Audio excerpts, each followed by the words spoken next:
यस्तो छ गाइस बाटोको अवस्था अनि यस्तोमा सवारी साधन यसरी चलाउनुपर्छ। यो चाहिँ भने हामीले धेरै सकस काटेर बोक्नुपर्छ।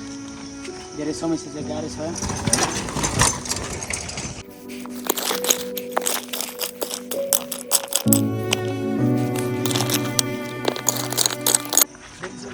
यत्रो घोल छ यत्रो घोलमा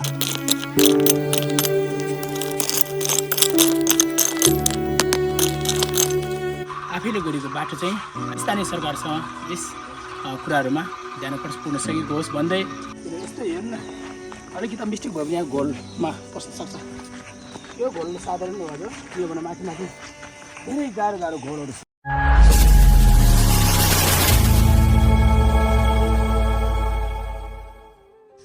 हेलो हाई दर्शक नमस्कार, म तपाईँहरूको माझमा उपस्थित भएको छु। म अनिसा रिष्टी प्रजा अनि म आज हजुरहरूको माझमा चाहिँ विशेष भिडियोको साथमा उपस्थित भएको छु। म यस स्थानमा रहेको छु कैलाश गाउँपालिका वार्ड नम्बर 7 अनि यो सर्सी भन्ने स्थानको यो टोलमा रहेको छु।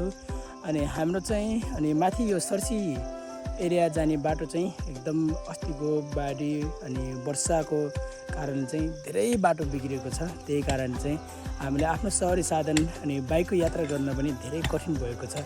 त्यही कारणले मैले चाहिँ आफैले अनि कोदालो लिएर आएको छु अनि कोदालोले अनि बाटो बनाउँछु भनेर चाहिँ म आएको छु। कृपया तपाईँले देख्न सक्नुहुन्छ अनि मैले गरेको कामहरूको ब्याकग्राउन्डमा अनि यस स्थान रहेको छ यो अनि यो पारीको यो रहेको छ भने कैलाश गाउँपालिका वार्ड नम्बर 7 वडा कार्यालय रहेको छ। अनि हामी चाहिँ यो पारी चाहिँ देख्न सक्छौँ। यो चाहिँ रक्सीरङ गाउँपालिका पर्ने छ। हेर्नुहोस् गाइस अनि यो 7 नम्बरको वडा कार्यालयदेखि यो आउने बाटो चाहिँ यही रहेको छ। यो बाटोदेखि यहाँ बाटोहरू बिग्रिएको छ। त्यही कारणले चाहिँ मैले यो बाटो बनाउनुको लागि चाहिँ कोदालो लिएर आएको छु। त्यो कोदालोले बाटो बनाउँछु भन्ने हिसाबले आएको छु। धेरै बाटो बिग्रिएको छ। हेर्नुहोस् गाइस अस्तिको अनि आधी बेरीको कारणले कतिपयहरूको मकैहरू कतिपयको अनि क्षति पनि हुन पुग्यो। अनि यसै कारणले म यो बाटोहरू चाहिँ बनाउँछु भनेर चाहिँ म आफै कोदालो लिएर आएको छु। कृपया मेरो ब्याकग्राउन्डमा देख्न सक्नुहुन्छ। ल गाइस म चाहिँ अब कोदालोले बाटो बनाउने हो। अब के आफ्नो सवारी साधन बाइक त लानै पऱ्यो गाउँमा होइन। यस्तो बाटोहरू बिग्रिएको छ है। अब यसरी मिलाउनु पऱ्यो।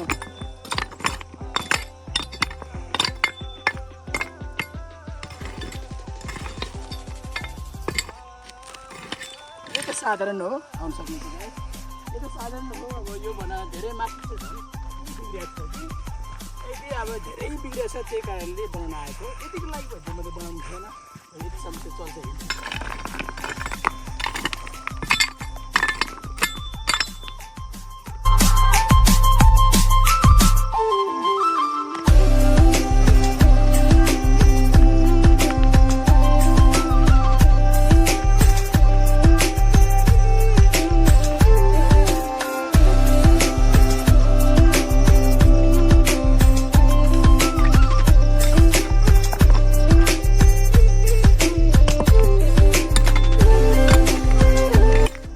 यसरी गर्नु पर्यो होइन।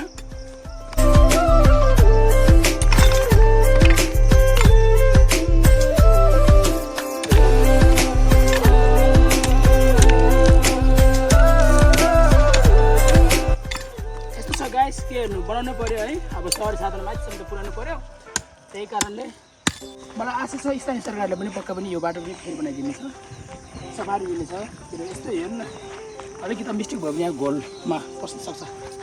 यो घोल्नु साधारण भयो यो भने माथि माथि धेरै गाह्रो घोलहरू छ।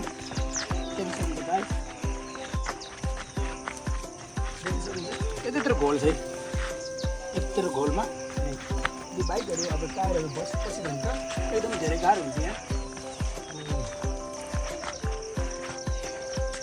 चाहिँ एक्सिडेन्ट हुने सम्भावना चाहिँ धेरै छ। त्यही कारणले यो बाध्यताले यस्तो कठिनाइमा हिँड्नु परेको छ।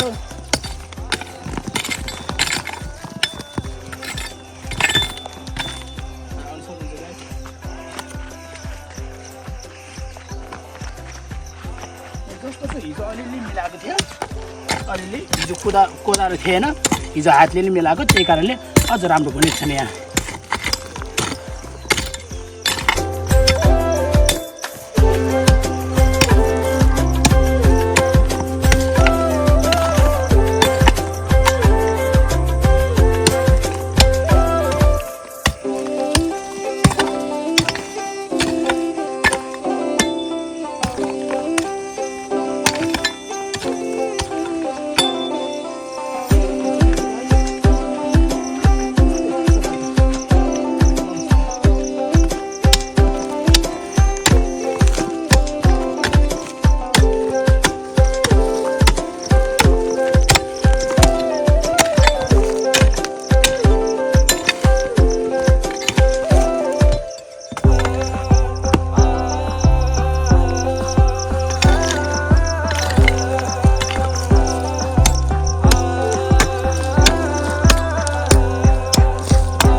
होला अनि बाटो एकदम यस्तो भएको छ।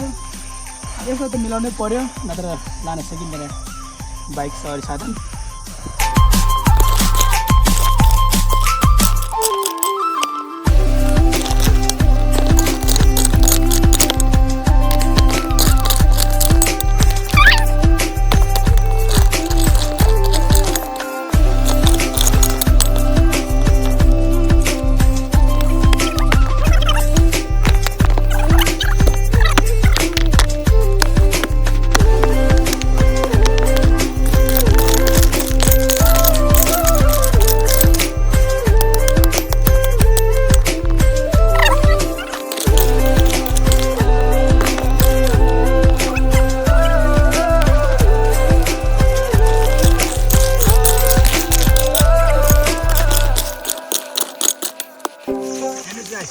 यता झन् बढी बिग्रेको छ।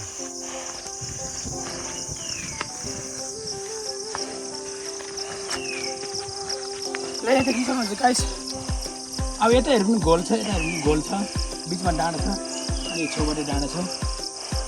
यति नराम्रोसँग बाटो बिग्रेको थियो कि एकदम धेरै कठिन र समस्या भएको छ। अब यो घोलहरू भरेर त विकल्प छैन, एक्लैले कति भ्याउनु र। म चाहिँ छेउबाट चाहिँ कोसिस गर्छु।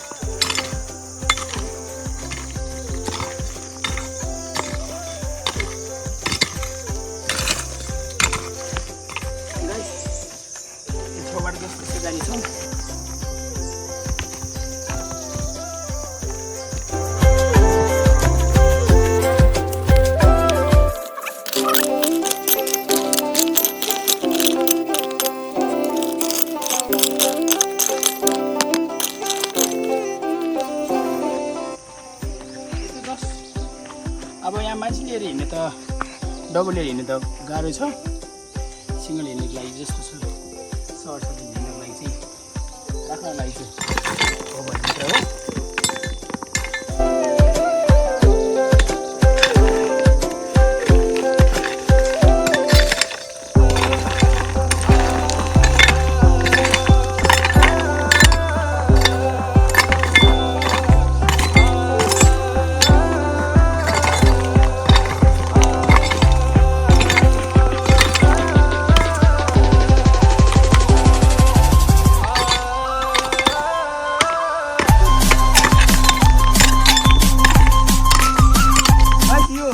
भनौँ भने यस्तो गाह्रो छ भनौँ भने त यो बाटोलाई हामीलाई स्ल्याब ढाल्न लाउनु पर्ने हो। पक्का पनि स्थानीय सरकारले थाहा होला यो विषयमा चाहिँ। यस्तो गाह्रो गम्भीर हेर्नु त तपाईँहरूले देख्न सक्नुहुन्छ। अनि यस्तो गम्भीर हेर्ने यस्तो बिग्रेको छ गाइस।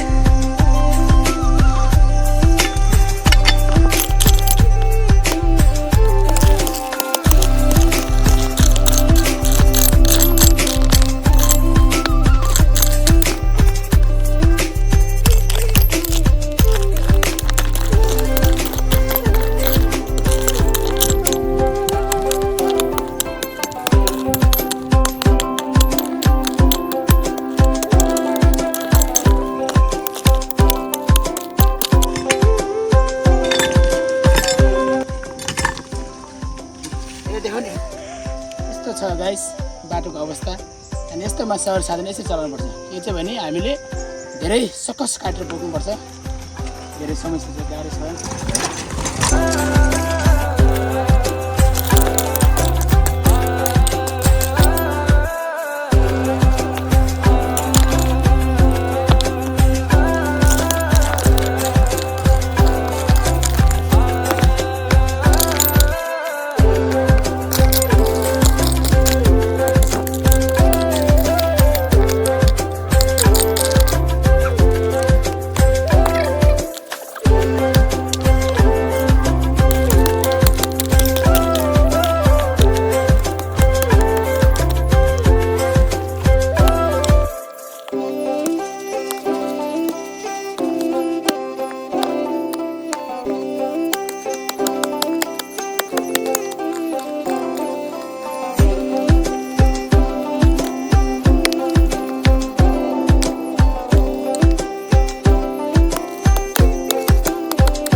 गाइस यस्तो गोल गोल छ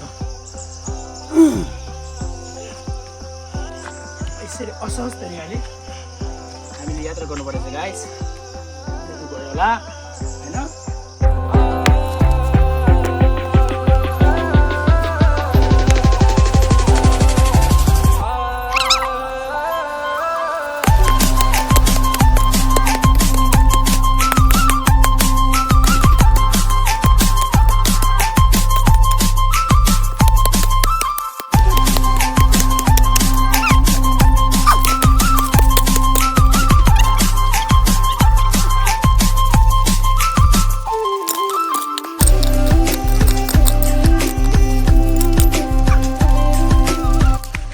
ल गाइस हामी चाहिँ ठ्याक्क लाएर स्कुलमा पुग्यो स्कुल देखो भाइ अनि यो हाम्रो सरसीको स्कुल रहेको छ कैलाश 7 नम्बर अनि सरसी अनि मैले बाटो चाहिँ पनि त्यो स्थानबाट ल्याएको हो तपाईँलाई म देखाउन चाहेको छु मैले चाहिँ बाटो तलदेखि यस स्थान ठाउँदेखि लिएर यो बाटो घुम्दै घुम्दै घुम्दै घुम्दै यो बाटोसम्म यसरी यो बाटोमा आएको हो गाइस हामी यो स्कुलमा पुगेको छौँ फाइनली हेर्नुहोस् यहाँ यति धेरै र हाम्रो सवारी साधन बाइकको यात्रा चाहिँ यही बाटो यस्तो ओह्रालो रहेको छ ओह्रालोदेखि लिएर हामी ठ्याक्क लिएर अनि यो ओह्रालो नै हिँड्नु पर्दछ